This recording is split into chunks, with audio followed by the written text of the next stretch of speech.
Hello, all. Welcome to Clergy and Callers Getting Coffee. Today, my special guest is the Reverend Dr. Liz Theoharris, who is a theologian, a pastor, an author, an anti poverty activist.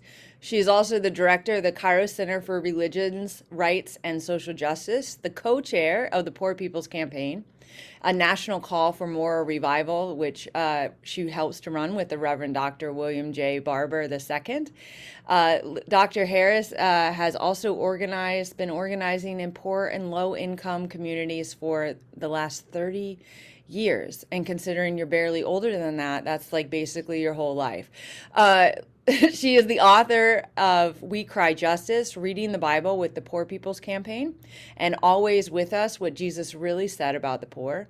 She's also published in the New York Times, Politico, Washington Post, Sojourners, and like a lot of other places.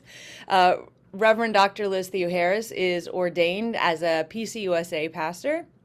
She teaches at Union Theological Seminary and has been awarded many awards, but including the Freedom Award, the National Civil Rights Museum, the Selma Bridge Award, and the Women of Spirit Award from the PCUSA. And Liz and I met, I was in my final year when you arrived at Union.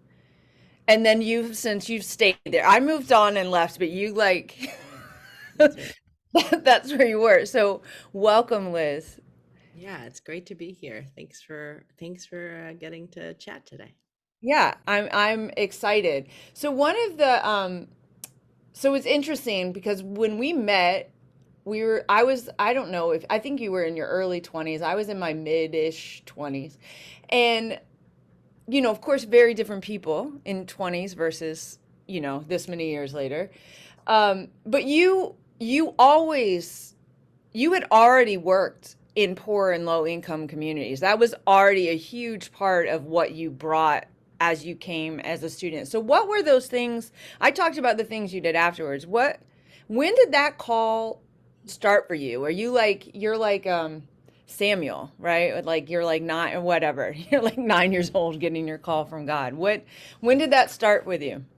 Yeah, so I was raised in a family that was deeply committed to doing the work of social justice. From my mom's perspective, from a faith perspective. So I was raised, going to protests, being a part of anti-poverty campaigns, and that was, really from when before I can remember. I mean, I had a little bag with a Winnie the Pooh like coloring book in it when I was like 2 or 3 years old, and I would go to movement meetings with my mom, and I'd go to church, and um, but then it was when I moved away from Milwaukee, Wisconsin, where I was raised, to Philadelphia, Pennsylvania for college.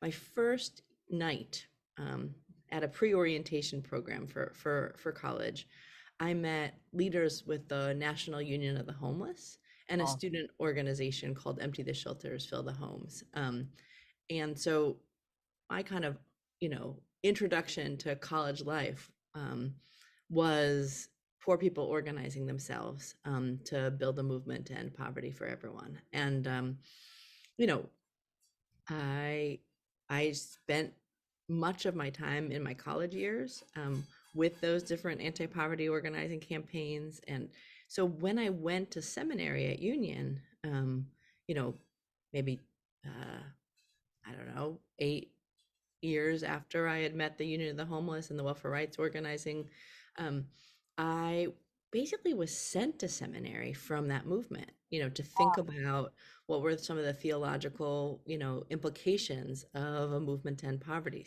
It was like, how are we going to, find connections, deeper connections in congregations and religious denominations, support the work of poor people ending poverty. And so, so indeed I was really, committed to a movement and connected to a movement when I went to seminary. In fact, the reason I went to Union was, a couple years before, I had spent time at Union, not because it was this amazing, home for liberation theology and for amazing theology, It was because this was who had welcomed a group of poor and homeless families who had marched from Washington, D.C. to the United Nations in New York, and who had kind of fed us and welcomed us in. And so, that was how I decided, when I realized the call um, to organize amongst the poor was a religious one, and that I wanted to be ordained. Then it was natural for me to go to Union. So, what is, what I find very fascinating about that is you're very intentional with your word choice on this. Like, it is about poor people organizing themselves. And that has always been, that's the focus of the work you do. So what about the empowerment of that is so different for you than I think the way we typically think about it, which is like a charity, top down sort of approach. What makes those distinct? And I won't say better than, but just distinct. Yeah, I think a number of things. When you look at history and you look at kind of great transformation that happens, it's when it's led by those that are most impacted. That's where it's successful. That's where and those movements have to involve everybody, right? It's not that this is poor people organizing only poor people, separate from the rest of society. This is those who would be free, as Frederick Douglass basically said, must strike the first blow. Those in pain know when their pain is relieved. And so the idea is that if we're actually going to be serious and successful about addressing injustice, those who are in the lead and feeling the kind of blows of it the most, um, have to show a leadership. And that in what you were saying, often the way we're told to address poverty is by trickle down and kind of actually on some level saving the poor, rather than poor people saving the soul of our society, which is what I really believe is possible and is biblically grounded and is happening. When we look at our Bible passages, Jesus and all of his disciples and the apostles are all on the other end of society. They're in the 99%, or however we want to talk about it, but they're not doing well. Jesus They're not describes elite. himself. No. No, exactly. He describes himself as, the birds of the air have their nests and foxes have dens, but human beings and I am homeless, right? And that I think we should take quite literally, even if a literal interpretation of the Bible isn't always what we are called to do. But Yeah. here you have these stories, these parables, these examples of poor people 2,000 years ago coming together, winning people from other sections of society. That's the reason we hear in the parables, about a centurion or someone with, a seller of a purple cloth. We hear about other stories of people with means joining a movement led by poor people in our earliest Christian tradition. And I see that happening still in our lives today. And Yeah. I see that there's an integrity and a kind of strategicness to it as well. So, like, I remember as a student, right, that you had talked, you had begun having conversations about um, allowing homeless people in to sort of opt into Bible study classes and these sort of things, and to begin to take coursework. And I remember there being like this sort of, I'll call it a pushback from several people being like, wait, whoa, whoa, whoa, whoa. Like, I pay for that, right? Why do they get it for free? Right? There was this like, I was trying to think about it as I was remembering these today, and obviously, like, it happened, right? You made it happen. Stayed in the conversations long enough with the people who made those decisions to, see it through to being, and quite a successful program. I mean, some of those things, I mean, it took years. It wasn't instantaneous, right? It was, I think I wasn't even a student anymore, and you were in your PhD program when it actually came into being. But, you know, and then of course is lifted up as like, isn't this cool thing? And it's like, it is this cool thing, but it didn't get there without, you know, really a lot of hard work. But the thing that I kept ruminating on when I was thinking about it this morning was the worthiness, like as though all people, right? Which is Jesus was always talking. No, they get this because they're people, right? People is what makes them worthy. Period. And if we want to talk about worth, truthfully, we're probably all unworthy, right? And that's what grace is, right? That's what it means to be loved. So like it's not a hierarchical system. Like God does not abide by our cultural's hierarchical systems and means. But how do you withstand that, like when you brush up against that, where it's like, yeah, I'll help poor children, but I'm not going to help poor adults because they got themselves into this mess. So like that sort of, I hear that rhetoric quite often. And I don't really feel like I have great vocabulary for combating that all the time because I find I'm like, oh, I don't know. You know, like there's this, but you do it 30 plus years. You've been doing that 30 plus years. So how do you respond to that? What helps you address that and then make slow changes so that, you know, 6 years later, union students and homeless students are taking classes together and learning from each other and Yeah, I mean, so I think it's very real, like the way that we have kind of demonized and stereotyped poor and homeless people in our society, and I think that's not an accident, right? I mean, we're actually living in a society that is the richest, kind of, experiment in human history, uh, and yet about 41% of people in the United States right now are poor or low income, like poor or one couple $100 emergency away from absolute economic ruin, right? So we're not talking about like a small group of people over here. And in fact, the reason I believe that we have these stereotypes and we have these kind of walls put up, that try to separate poor and homeless and low income people from the rest of society is actually because there's so little separation. Um, and it's you have to kind of other people in order to be able to then pass policies that don't lift people up.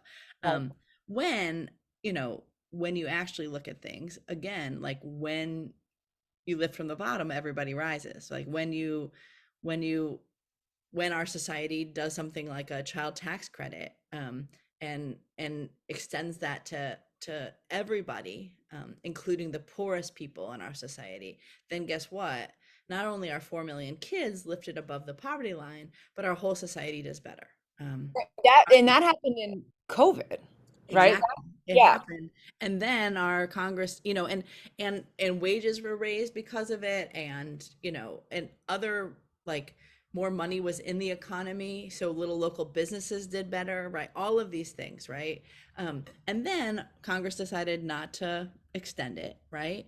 And so then in the course of a year, from 2021 to 2022, you can have actually child poverty double, because you got rid of a couple of little programs that cost our society very little. And in fact, when you look at them in terms of investments in the economy, they actually didn't cost anything. They were a benefit. But so I think that part of how I look at these issues, and keep on advocating for the leadership, and organization of poor and low income people, is that, again, the least of these, from Matthew 25, is really most of us, right? It's actually really, and what happens to the poorest person in our society has an impact, an impact on absolutely everybody. And again, I think COVID taught us that. I think lots of things teach us that, but the reality is that if we get rid of some of the fear and some of the stereotypes and some of the division, then we have the possibility of actually living in a society where people's needs are met and where, you know, life is better for everyone. But that does go against, you know, what people are hearing over and over and over again. I mean, I think about how, you know, the dominant kind of theology in our churches still today is that poor people are sinners, and like if you just prayed harder and you had So the fewer rest of us kids. aren't. Yes. Yes. And if you know, you bought with your food stamps, you know, hot dogs and not shrimp, right? Then you would be, you know, then you would be great, right? And not the actual theological truth that poverty is a sin that should and could be ended. And that as long as poverty exists, God is not happy with us. And this is a clear theme in our biblical tradition. I mean, and it doesn't happen one time. It's the arc, right? It's the story of the kind of storehouses in Egypt that actually result in you know the enslavement. It's the story of the Exodus. It's the story of the prophets. It's the story of the Deuteronomic Code. It's the story of the healings and miracles. Right? The idea is actually that it is God's will that everybody thrive and not just barely survive. And if our society is not organized in a way that actually lifts people up, then we are being disobedient to God. But that is not what we hear. That's not what we hear from our churches, but that's not what we hear from the media. You know, what we hear is that, you know, people, you know, are to blame. Uh, and and that we should distance ourselves, because we have a lot more in common with someone who can go on a rocket to the moon than we do with someone who, you know, couldn't pay their bills last month and ended up on the streets with their kids. So this is interesting. I'm really glad you lifted up the rocket to the moon bit because I get very frustrated at that display of wealth, right? It's not wealth necessarily that frustrates me. It's that you have so much you don't know what to do it with it. And instead of maybe taking that same amount of money and investing it into literally any community in the world because they all have poverty. So, you know, like choose your favorite community or, you know, spin a globe and pinpoint it on a map. Like that you said, no, I'd rather just joyride into space. And I have problems. And I catch myself going, I don't want to be this judgy because I don't want to judge people who don't have a lot for like spending money on, you know, I don't know. I feel like I hear this all the time, like Jordans. I don't know why Jordans are still the shoe that we choose to like pick on, but like, um, you know, like they'll go and spend $60 or whatever on a pair of Jordans and not on, you know, whatever, as though somebody who's poor isn't allowed to treat themselves, but somebody who's rich is allowed to treat themselves because they've earned it, whereas somebody who's poor hasn't earned it. And again, it kind of sets up this almost false dichotomy when you're like, if you're wasting the gifts that you have, you're wasting the gifts you have, and it doesn't matter what you have. I also am like, I don't know, my mom was a very good thrift store shopper. So like I could have name brand stuff at 25-cent prices that she found at a yard sale. So that it wasn't necessarily an indication that we went to the store and bought it, you know, off the rack at full price. So I find that those things to be, so how do you get, if you find yourself, do you find yourselves in those like I called them judgy spaces, and how do what then becomes the process for, I don't know, holding yourself accountable so that, you know, to get the wider view. I mean, I think this kind of critique of inequality and not of wealth and luxury items is a biblical critique, right? I mean, the prophet Isaiah is like brilliant on this, right? Isaiah is always talking about beauty and luxury, including and especially for the poor, right? So the problem isn't that people have nice things. God wants us to all have nice things. Why would we be able to like produce nice things if we all didn't deserve them, right? Right. And this notion of deserving versus undeserving, I mean, that is that is a that is an immoral and a kind of heretical narrative that like some people should have and some people shouldn't. I mean, that at the basis of that is all forms of kind of discrimination and eventually violence and genocide of some sort. Because if you can ever kind of judge that some life is better than others, I mean, then you've already basically, hammered that nail in that coffin. It's just it's not it it isn't what God asks us to do. But yet we live in a society where this kind of it's easier to kind of uh, judge or think that people are making bad decisions and part of that again is that we don't actually see the big picture. We don't actually see that if 41% of the United States right now is poor or low income, are 41% of people really just making bad decisions and poor choices? Yeah. Or is it that it's structured into our society? I mean, currently as we speak, we have various workers out on strike because in the course of the past decades or even just the last 5 years, corporate profits have skyrocketed. So it's not that we're not producing more and more, it's not that there's not more and more wealth being produced in our society. It's that a very few are getting to hold all the lion's share of it, and that more and more families are just are seeing the idea that they could ever have nice things, just go out of, just fly away from their possibilities. And Right. so I think that then where the work I do comes in, and where where I see this, it's like, I mean, it is, I'm a human, so of course I judge. Right. But I often will direct that judgment towards, as you were kind of saying, those who have all of this power and might and resource, and then choose what they do with that wealth, that is not theirs in the first place. It's because people have worked really hard and made them rich. It's because they've stolen stuff from for generations, or families have stolen stuff for generations. I mean, I'm not saying that people shouldn't work hard and then make have beautiful things. That's exactly what should happen. But the very wealthiest in our society, that's Yeah.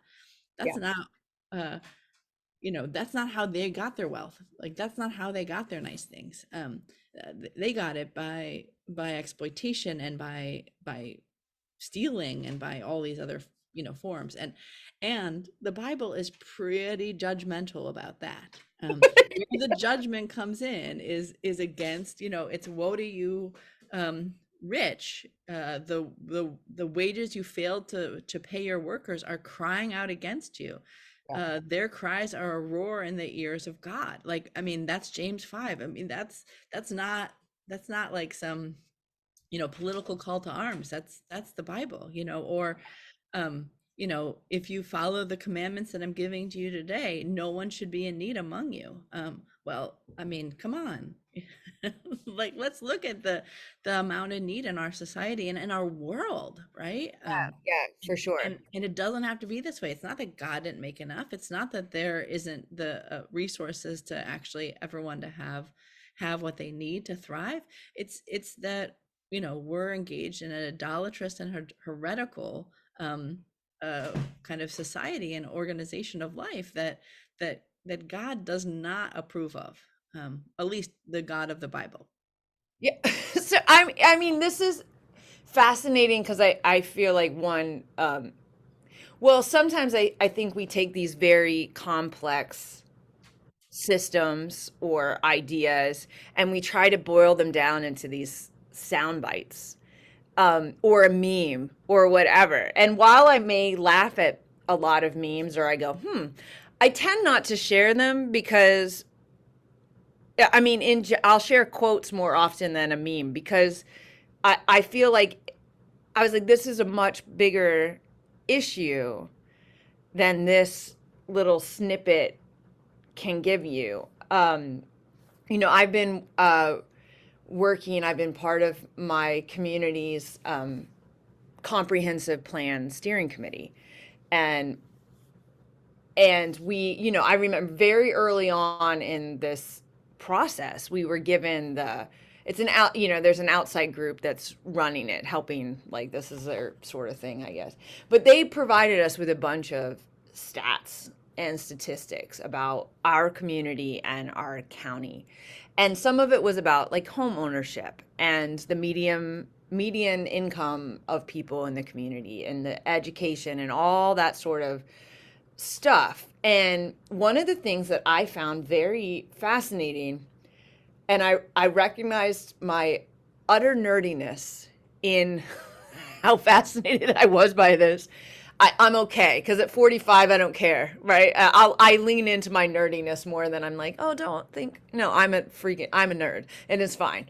And I love data, because I think, I mean, sometimes I think what data does is can point out some of the inconsistencies in our systems, right? It also can be used very harmfully, right?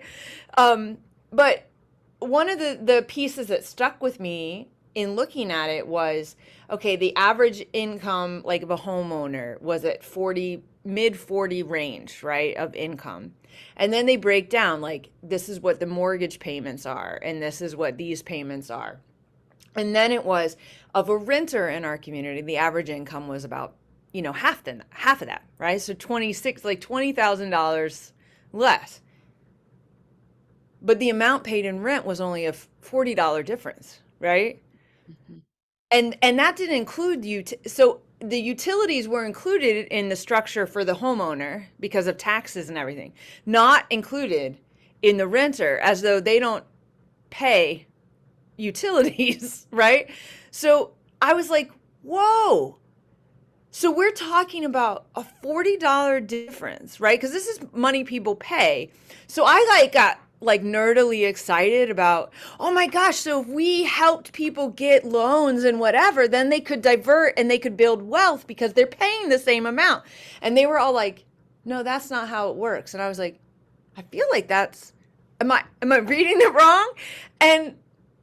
And so what I realized is we exchanged ideas and everything and had a little discussion. We didn't get to go into it in depth at that particular meeting. Is that what was influencing or hindering our conversation was the rhetoric of whatever news source we listen to, whatever our community is, whatever, those things were interfering with our ability to even look at the information in front of us and go, what does this say? Mm-hmm. And what does this mean for our community?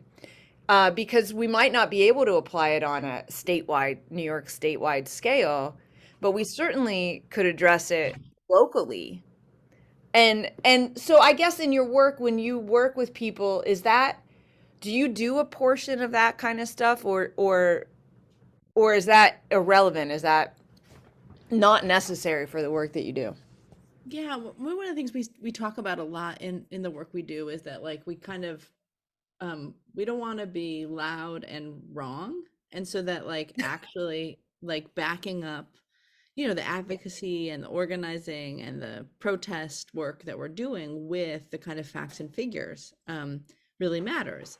And part of the reason it really matters is because that data does indeed show us a lot, both about the depth and breadth of poverty and insecurity, the lack of water, the wages that people are making, but also about how it doesn't have to be this way, that there's actually other ways for our society to organize where we could lift the load of poverty, and everybody could benefit from from a kind of economic and social uplift that again is not just within reason, but actually would benefit our whole society. I mean, we are right now, living in a moment when we have not had a raise of the minimum wage, in the country for 13 years, right? And yet, cost of living and inflation, has skyrocketed in that time. And so, and it's not that the big corporations, who are the majority of folks that are paying people like a paltry, minimum wage, can't afford it. I mean, again, their profits have just gone through the roof. So it's important to then ground some of the work we're doing in both the realities of how people are faring, and that if we just if we cut our military budget, and actually made our society more secure, because we weren't just trying to fight the whole world. If we actually enacted a fair taxation system that meant that the people that can afford taxes the most paid the most taxes, and not what we have right now, which is that the poorest people pay the most taxes. And when you say that, because I feel like some people listening might be like, that is not true. So, like, I mean, statistically, it is true. So how does that work? Because I think a lot of people go, it can't work that way. They just don't like, they don't want to, we just don't want to believe it works that way.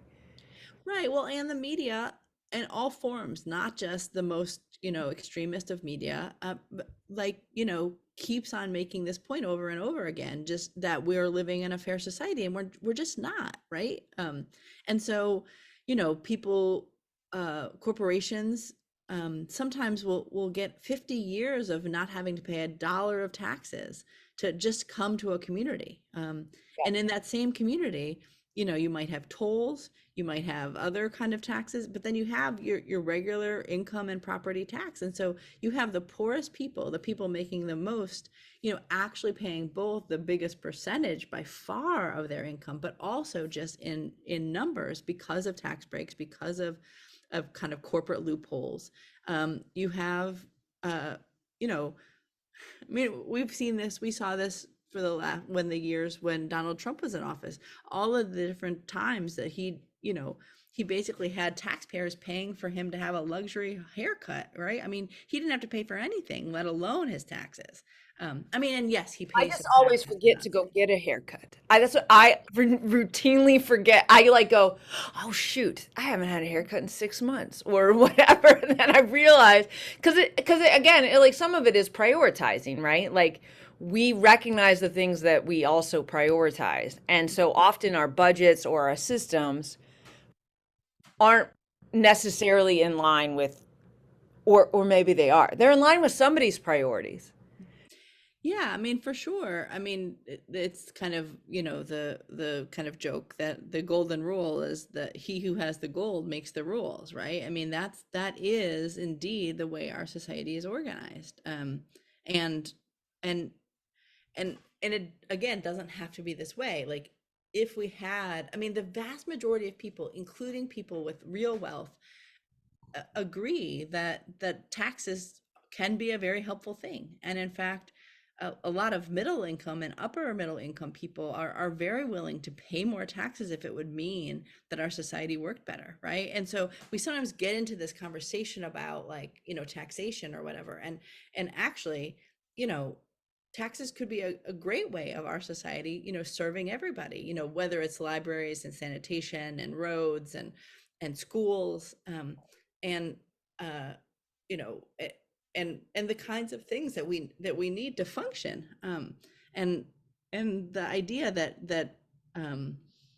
then the richest of the rich and the corporations don't actually have to be contributing, and so they just get all of the kind of gains of people working really hard, and they don't have to then give back to society at all. I mean, that isn't a concept that actually, when you talk to average folk out there, that people agree with, and yet it is how things are organized, and we just don't hear about it, or we just don't we don't know that it could be done differently. We don't know that actually if we rate like it, and now we have some of this data, right? I mean, with the child tax credit, again, it was for sure the poorest families fared the best in it, and then now are faring the worst. But it Yeah. just it helped the vast majority of people, including folks who finally could had a little more money, that weren't struggling Right. before, but had a little more money, and they could, their kid could go to that, another day of ballet, Well, or yeah, can. that would be like my family, right? We're not living in poverty. You're not struggling. You make choices, right? We don't have enough money to pay for our kids to go to college and save for our retirements, right? You make a choice. But we're not, we have the emergency fund, right? We're not worried about what happens if the tires on our car go out and suddenly that's it. That's our whole means of income. That's not the way we live. And so it did help us to go, okay, now we can go and do this. Our sons can do this thing because you have, this monies that you didn't have before. And that was into a local, right? That was a local class. That's a local business that you, like you were saying, that you got to invest in, that you otherwise you might not have invested in. But I mean, speaking of taxes, like one of the things that my congregation, I know several other congregations have been discerning and going through a process with, is to talk about, like, we're a tax exempt organization, Mhm, right? mhm. But we're also involved in the community. And so having conversations about, you know, you're not going to necessarily pay your property taxes, right? Because that's not what you're being asked to do by that. You get exempt from that in the town. But does that mean you don't take that portion of the money that you would have paid in taxes and still invest it into the community? And then how do you do that? And you talked about Matthew 25, and I know you've done a lot of work with the PCUSA on the Matthew 25 and participated in the workshops and some of the leadership call, but that's been the conversation, right? Like, if this is the lens, right? This is the mission that's been set out in Matthew 25 for us. How do we use the money, which on our particular budget actually ends up being very close to a tithing. The tithing and the taxes end up being approximately this, like a very similar amount. And so, like, theologically, we're more comfortable if we talk about it as a tithe of our church budget, not an individual member tithe, but a tithe of the whole budget, right? To go, where do we put it in our community so that we're not band-aiding issues, which is important. Like, you need the band-aids while you work on the systems, but like, who are the people, who are the partners, where are the places in the community that would help to work on these systems that we say are important for us. And one of the things in Matthew 25 is eradicating poverty. And so it's really helped us to have, I would say, very theologically rich conversations, because it's coming from our call from God, right? Versus our political alignments, or our, even our family of origins, right? It's coming from a very different place. And, is that some of the work that you help people to focus on, is changing the framework to which we have these conversations? Very much so. I mean, you know, I am an anti-poverty activist who basically got a PhD in biblical studies because so many of the biggest obstacles to us, like as Christians, um, doing the work that God requires us to do, is because of, I think, a bad biblical interpretation. I mean, Jim Wallace will say, the poor will be with you always is the most famous kind of passage on poverty in the Bible. And we've been, interpreting it wrong for forever. And it seems to me that because it's not even included in the Gospel of Luke, that this controversy has probably existed for thousands of years. Yes. Um, but um, also connected to that. Like there, you really, from Genesis to Revelation is a constant kind of revelation of what we're supposed to do about these issues from a biblical and a theological perspective, right? And so, uh, some of the biggest obstacles to doing this work are the way that we have interpreted Bible passages and the way that they're kind of weaponized, to be honest, often by our politicians and sometimes by religious leaders, but who are actually kind of just cloaking their religiosity, or cloaking their politics in religiosity. And I think, and so I think, our congregations and our communities looking at what the Bible really says about justice and about poverty and about, inequality. There is a lot there. And if we're going to talk about something like Matthew 25, I mean, so often that passage has been interpreted as very individualistic, as very much like one person or one congregation, helping a family or helping, a couple of an institution in our community, when it's very clear from the beginning of it that this is a message for the nations. Like, this is how societies are supposed to be organizing. And so it's not just that, like, you as an individual, if you see someone hungry and you don't give them food, then you're judged, then you're damned. It's if our society has hunger, then we are judged, then we are not doing what God is wanting us to do. If our society, has mass incarceration, well, guess what? That is not God's will, because God has been very clear that, like, that locking God's people up is not the way to address, problems in the community, and so on and so on. And again, like, you can, there's some famous passages, but almost any passage you look at in the Bible, there is a message about, what we're really required to do when it comes to justice. And it's not often what we're actually doing. That for too long, really, our faith and our Bible have been hijacked by folks that are kind of putting out a false narrative that kind of blames poor people and queer people and women and immigrants for all of society's problems, that kind of pits us against each other and tells us we have to kind of rob Peter to be able to pay Paul, and then feeds us this lie. Those people have their own issues, right? Right. Yeah.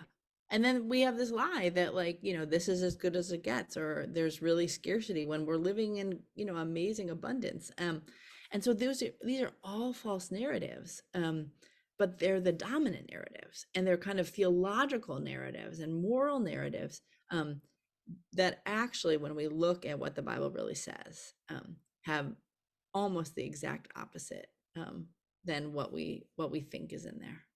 So, I mean, and it's really because the United States is a very individualized. I would say that's one of our biggest, like, societal sins, right? Is like, I felt like this as I've traveled to different places in the world and lived in places where, like in Kenya, where poverty, just what is seen is it's just different.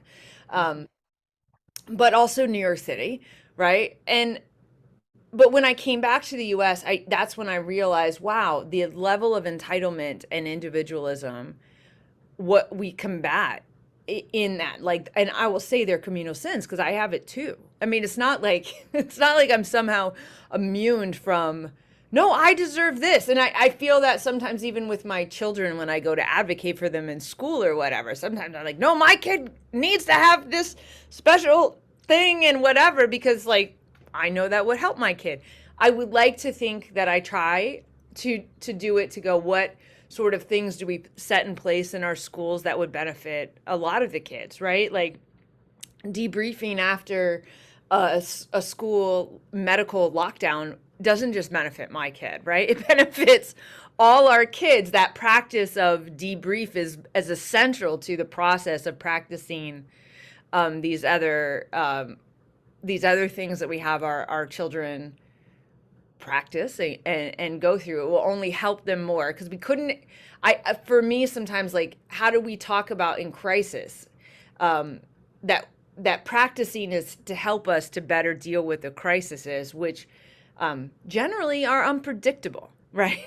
Like that's why they're a crisis, is because we didn't sort of anticipate them. But there are several things that you talk about in your work and that you're doing in your work, which are changing, the framework or the system to do better preventative work so you can better handle these sort of unpredictable crises like COVID, right? We didn't anticipate that. But what is needed in place so that when those things happen, and I mean, I hope it's not a COVID again, it'll be something else. But when those things happen, because we have changed the focus on individual and entitlement to communal and I don't know the other word. Communal just seems like that's enough. But like, because we changed and switched the focus to understand like when I have my needs met, when the more people have their basic or their needs met, or more people feel like they have a stronger voice and they're entitled to use it, Mhm. the stronger all of us are. And and and so that I see as some of the benefits of the work that you're doing in the ways that you would push people like me who are like, no, of course we love poor people. We don't want to hurt poor people. And then we are just as guilty of some of those same things that others the others we would blame are. So you live in a very heady or emotional state. What do you do? How does Reverend Dr. Liz Theoharis decompress? Like, do you have any like guilty pleasures? Are there like where are the places that you find joy that are essential to give you the respite you need in order to continue to do this work, this essential work for all of us? I mean, I really like playing hard with my kids, right? Yeah. Whether that's like video games or whether that's, binge movie watching, sessions, or whether that's um, claw machines. We really love claw machines in my house. And so find every arcade out there possible to try to, Are you know, you good at claw machines? oh, Because I I'm not good. I'm not good. No, no. I'm But my terrible. kids are not bad. My kids are pretty good at those. Yeah, apparently there's like a way to do them. Yeah, totally. Totally. My son watches videos where people are playing claw machines and like kind of learns from them. It's awesome. But we have a lot of fun. And we have fun, in lots of ways. And I love reading. I love beauty.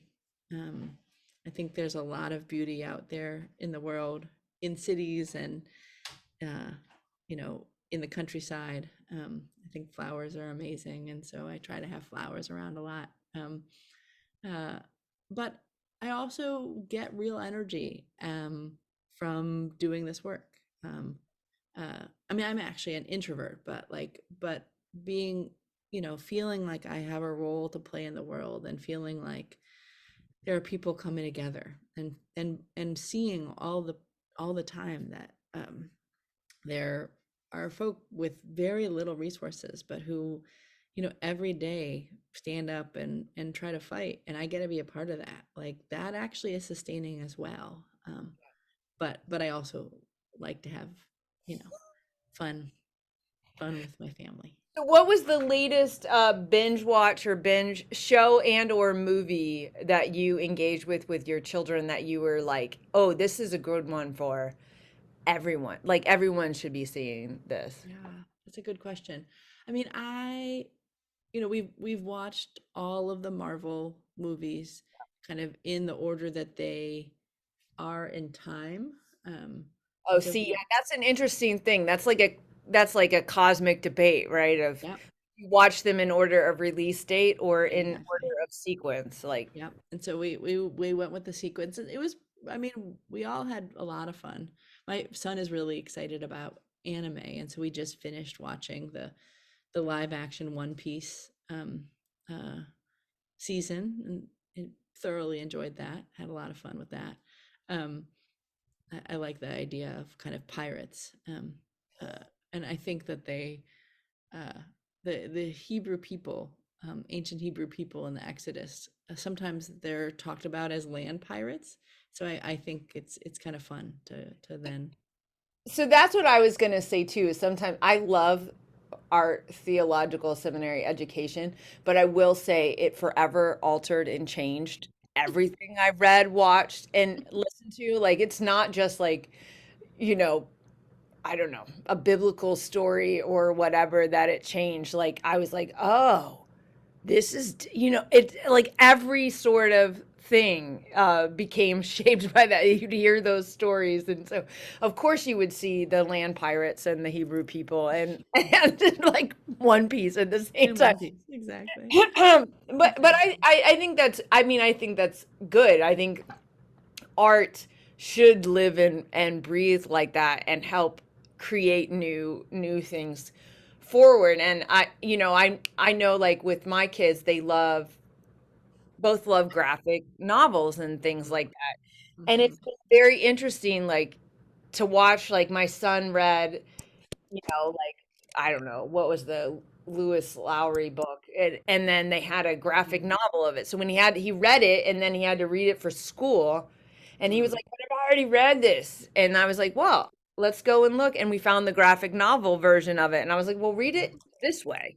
Like, Yeah. is it different, and how is it different? Like, what makes it different, and do you have a preferred method?" And so it's interesting, like, having him read the graphic novel versions of Macbeth and Othello versus, Cool. where you're like, I wish they had had a graphic novel version of Totally. Othello when I was in school. Like, I mean, because it doesn't really matter in what form you're getting it. Like, I got Taming of the Shrew in what, 10 Things I Hate About You. That was like, whatever. Like, that's how that's how that came to life. I might have misspoke on both my Shakespeare and my pop culture in that moment, but I think that's the story that's based on, right? Is it? I think so. I think so. So I don't think it's just biblical theologians or That's theologians who right. do that, right? Yeah. A lot of people do that. So if you had to say then, and then I'm going to get to my final question. So this is like my pre-final question. Um, is is there a conversation that our churches or faith communities should be having that we're either not having or we're not having in a way that's going to affect change? Is there, like, if you guys could have one coffee hour or Bible study or one discussion just to start the other ones, then this is a conversation that maybe the larger church should be, or faith communities. It doesn't even have to be particular to the churches, but Yeah, I mean, you know, it is my this is what I always say, for most things to do with the church. But I mean, I just I think we have it wrong when it comes to what the Bible says about poverty. Um, and I think that if we started having a different conversation in the church about that, a lot more people would see that, like, what we've been fed is not right.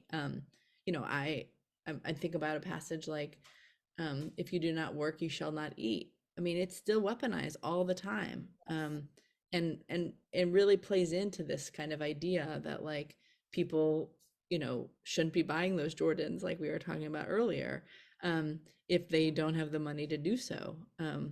Uh, and and yet, if you look at that passage in Paul's letter, it's saying exactly the opposite. It's not saying that poor people should have work requirements for the kind of welfare programs that they're getting.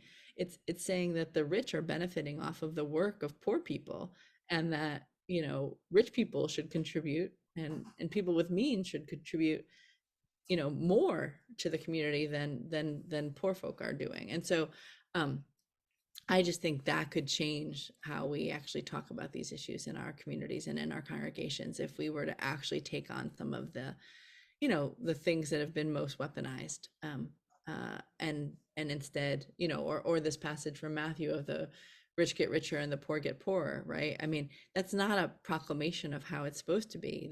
That's a description of how it is. And so it's not we should just throw up our hands and say this is inevitable and we can't do anything about this.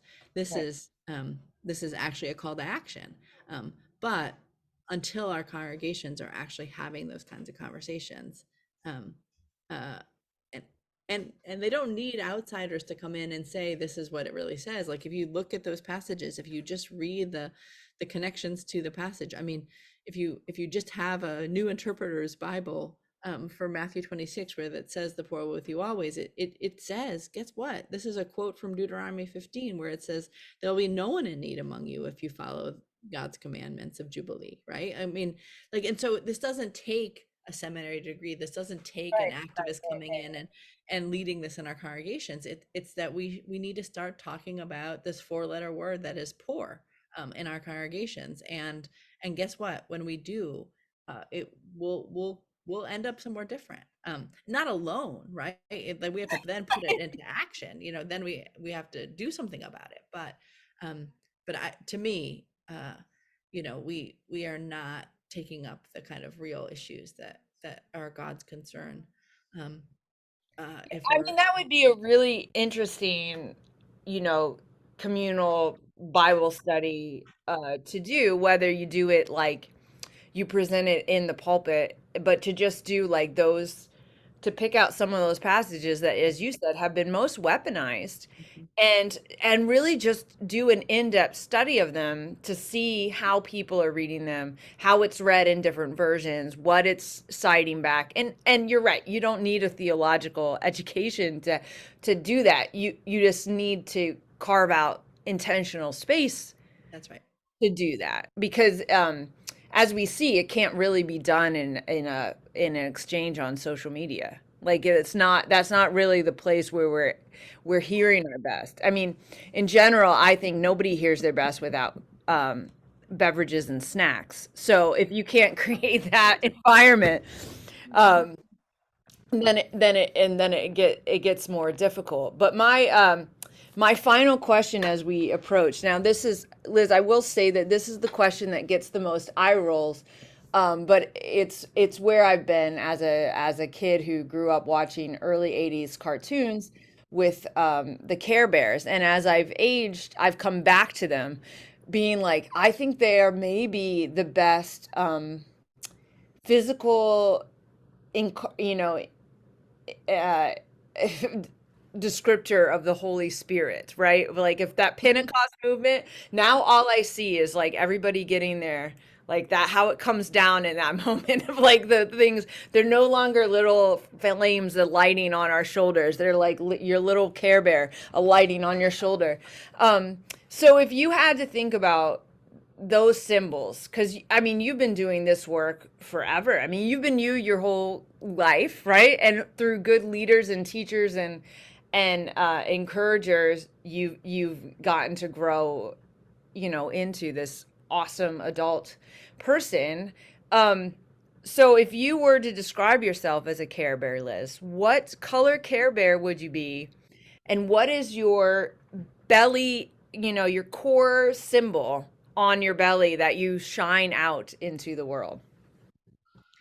So I also grew up in the 80s, and I didn't actually watch the Care Bears a lot, but I do remember going to Pizza Hut and getting like one of those Care Bear glasses when Pizza Hut had that whole series. And my family never went out to eat, and we like never got. And I think we had maybe had two of the Care Bear glasses that were like absolutely my favorites.